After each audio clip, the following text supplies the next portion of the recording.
Pemirsa, Undang-Undang IKN yang baru diketok akan digugat oleh sejumlah tokoh ke Mahkamah Konstitusi.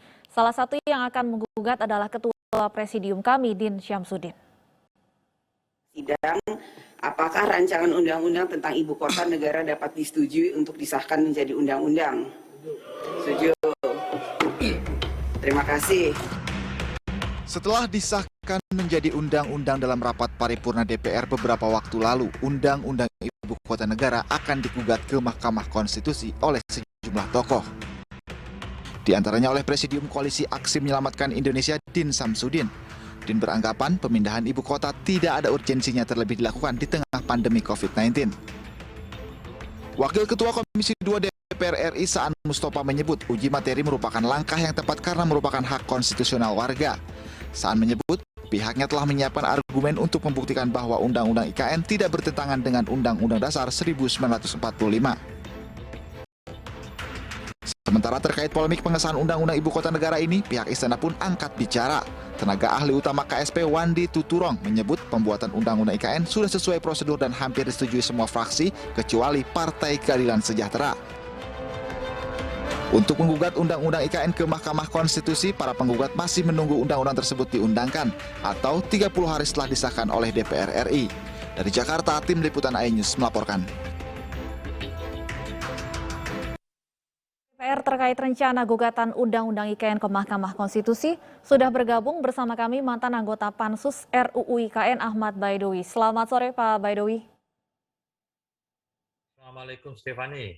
Waalaikumsalam. Pak Baidowi, sebagai mantan anggota Pansus RUU IKN, apa tanggapan Anda dengan adanya sejumlah pihak yang berencana menggugat Undang-Undang IKN ke Mahkamah Konstitusi? Pertama, kami sampaikan bahwa itu jalur konstitusional yang tersedia menurut undang-undang. Bahwa siapapun yang tidak setuju ataupun tidak sepakat dengan norma undang-undang yang ada, maka jalurnya adalah mengajukan uji materi ke Mahkamah Konstitusi. Itu jalur konstitusional. Tinggal apa argumentasi mereka mengajukan gugatan ke Mahkamah Konstitusi, karena di Mahkamah Konstitusi itu menguji undang-undang apakah undang-undang ini inkonstitusional atau konstitusional ketika disandingkan dengan Undang-Undang Dasar 45. Artinya apakah undang-undang ini melanggar konstitusi atau tidak. Nah, kira-kira begitu. Jadi bukan sesuatu yang luar biasa ya, warga menggugat itu hal yang biasa saja, tidak hanya Undang-Undang IKN, di undang-undang lain pun ketika ada seorang warga negara tidak sepakat, ya memang jalurnya ke Mahkamah Konstitusi. Ya, salah satu argumentasi yang membuat undang-undang ini digugat, Pak Baidowi, adalah pembahasannya yang dinilai tidak cukup terbuka dan minim partisipasi publik. Apa jawaban Anda atas kritik ini? Soal terbuka, kami membantah itu karena rapat panja pun kita siarkan secara terbuka. Bahkan wartawan boleh meliput gitu. Dan bisa dilihat di medsosnya DPR dan juga TV Parlemen. Dan tidak banyak yang namanya panja itu dilakukan secara terbuka karena berdasarkan tatib DPR, panja itu dilakukan secara tertutup dan bisa terbuka atas persetujuan forum. Nah, Pansus RUU IKN, sekali lagi Pansus RUU IKN dan Panja RUU IKN itu memutuskan pembahasan di tingkat panja dilakukan secara terbuka. Bisa dipantau oleh publik, itu satu. Terus yang kedua, tidak mengajukan uji publik. Apakah yang dimaksud dengan uji publik seluruh masyarakat Indonesia? Ya tentu tidak. Kami uji publik ke simpul-simpulnya, ke akademisi di Sumatera Utara, di Kalimantan Timur sendiri, di Sulawesi Selatan, di Makassar, dengan perguruan tinggi. Kita juga mengundang para pakar hukum tata negara, pakar ekonomi, pakar perkotaan, pakar pertanahan, semuanya diundang untuk didengarkan.